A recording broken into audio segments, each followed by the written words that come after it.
Hi, Misha here. I have a parts kit to show you, and then I wanted to briefly talk about kind of what this demonstrates about us humans and gun collectors and sometimes our political views, hopes, fears, so it's going to be a philosophical video. Okay, not really, but yeah. I had this 1911 parts kit come in. It is a Colt World War II era slide.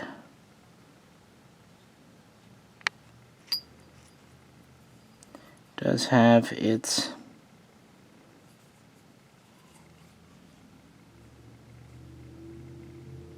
original barrel and a good bit of the original parts. It has the grips, plastic ones. It's got the recoil guide. We have the mainspring housing, backstrap assembly, checkered with the lanyard loop. We've got the grip safety here. We've got the military style hammer.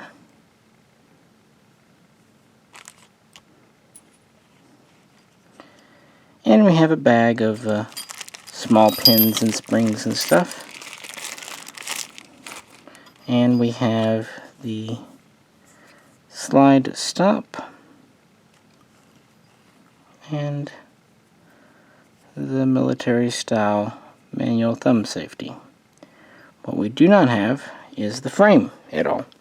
And we also don't have a few components that would have been more or less permanent in the frame, such as the trigger, and I don't think there's a mag catch here. I'm not sure.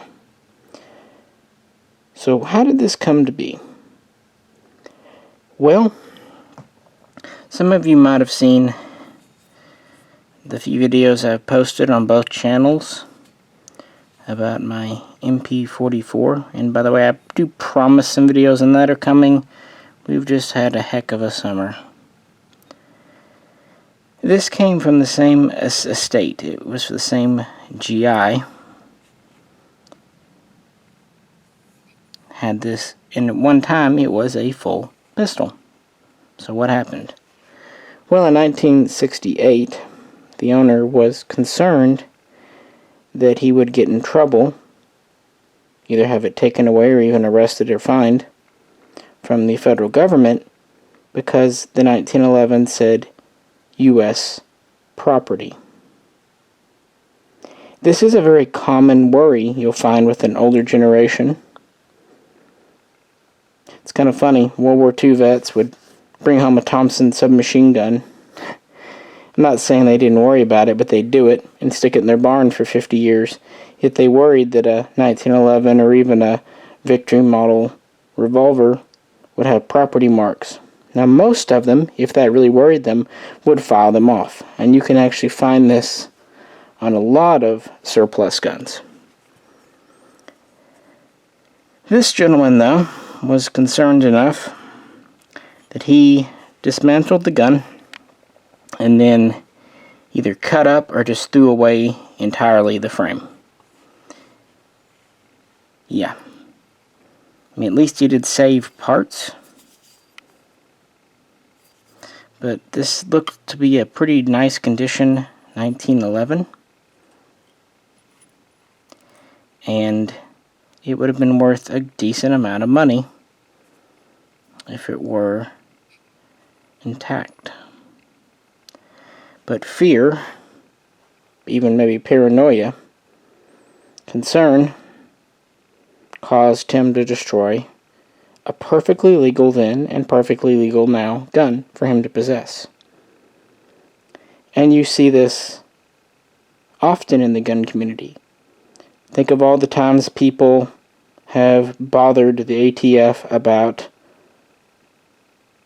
arm braces.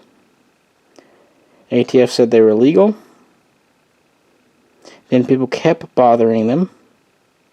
So they basically just to shut them up said, okay, it's not legal to shoulder them. Well then more people bothered them. And so they said, okay, it's legal again. Please just leave us alone. And hopefully people will, because, yeah, we don't need another reversal. And really even the whole quote-unquote bump stock is an example. People, I'm sure, pester the ATF about those too. Kind of backing the government sometimes into a corner where they almost feel like there's a demand from the citizenry to outlaw or restrict something. You really see this a lot today with 922R. It's pretty clear if you actually look at what the ATF has said, not what internet people say, but what the ATF has stated, and more importantly, how the law has been enforced for literally 30 years now, how they interpret it. Yet, internet armchair lawyers want to make it more severe, more restrictive, and they really just want to make it the boogeyman in everyone's gun closet or gun room, as if there's an ATF agent behind every ammo can waiting to pop up if you take a US-made muzzle nut off your AK and put on a foreign one. To be fair, I'm not advocating breaking the law. I'm just saying leave well enough alone and enjoy. Or if you just cannot get comfortable, pass it along. Don't keep picking at it like a scab until it opens up. And I thought this unfortunate victim here, this 1911, would be an excellent kind of jumping off point to talk about that a bit. There's that bag of parts if you can see anything.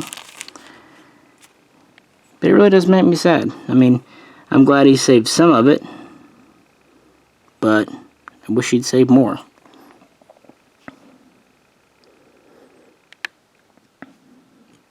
Besides, we don't do a lot with 1911s, and I thought this would be a fun little look and a little bit of a diversion. Really all you'd have to do would be get a frame, and, build it back up. Now, if you got maybe one of the CMP guns, or maybe CMP will sell some frames, this would be good to build with. Or you could even get a more modern Colt or Springfield GI type frame and build it up and have an ersatz World War II gun. Make a great shooter. I mean, it would look the part since most of your markings are on your upper receiver anyway, your slide.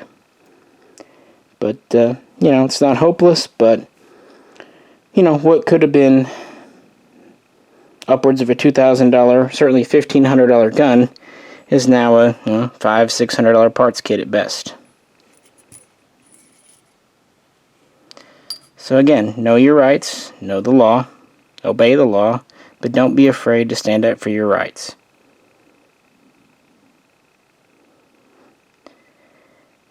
And that's about it. This is my public service announcement from Misha. And I'll sign off with that thing that used to be on NBC. We'll catch you next time.